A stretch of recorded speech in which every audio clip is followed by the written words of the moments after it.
Pourquoi tombe-t-on malade? Ça, c'est vraiment la question qui revient souvent dans le domaine thérapeutique. La médecine chinoise a une sphère de réponse. Donc, c'est des questionnements fondamentaux qui vont former le socle sur lequel se construit un traitement en médecine traditionnelle chinoise.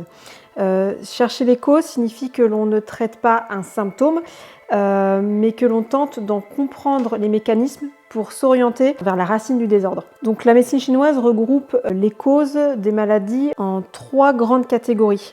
On a les causes externes, les causes internes et ce qu'on va appeler les autres causes. Donc les causes externes, c'est tout simplement les facteurs climatiques, tels que le vent, le froid, la chaleur, l'humidité, la sécheresse, la canicule. Chaque saison est reliée à un climat particulier. La chaleur pour l'été, le froid pour l'hiver. Voilà, tout bêtement. Et cette base climatique n'a pas d'effet pathologique particulier, de base évidemment, mais ça va être les excès, les trop-pleins ou un corps faible qui vont faire que ces facteurs climatiques peuvent devenir la cause de maladies.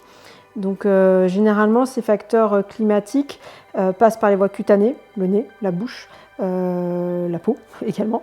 Donc là, nous sommes dans les Pyrénées. Par exemple, dans les Pyrénées, on a un climat très humide.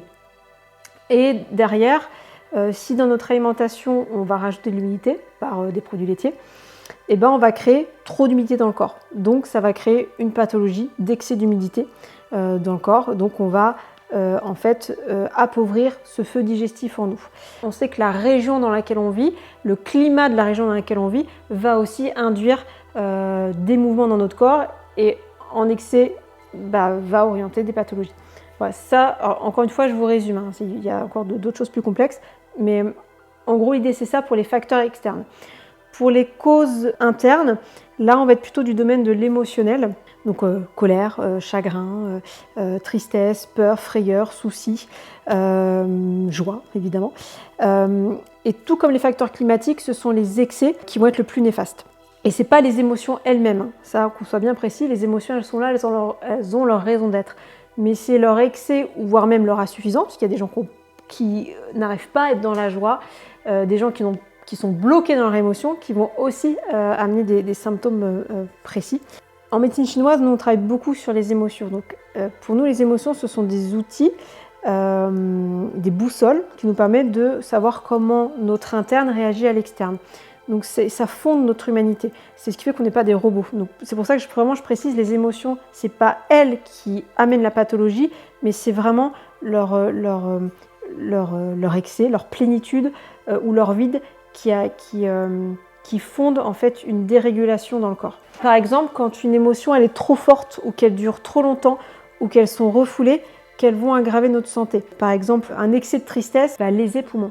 Un excès d'inquiétude, de soucis va léser la rate. Un excès de peur va léser les reins. Ce qui veut dire que lorsque l'organe est perturbé par une émotion, sa fonction est déréglée et donc les troubles apparaissent. Et autre cause, là on va plutôt les associer à des traumatismes. Traumatismes physiques, accidents, chutes par exemple.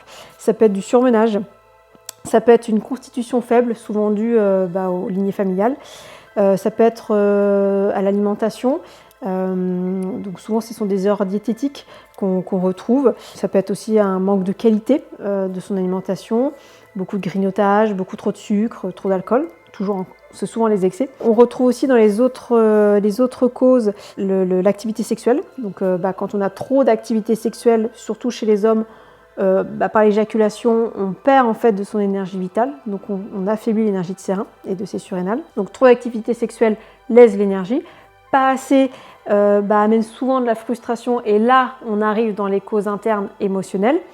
Donc il va aussi amener des fermetures. Et pour les autres causes, il y a aussi tout ce qui est les parasites, les vers intestinaux, les poisons, certaines drogues également, champignons, les piqûres de certains insectes. Voilà, tout ça, ça va faire partie vraiment de cet ensemble. Donc la maladie, en médecine chinoise, elle va être reliée à ces à toutes ces causes-là en fait.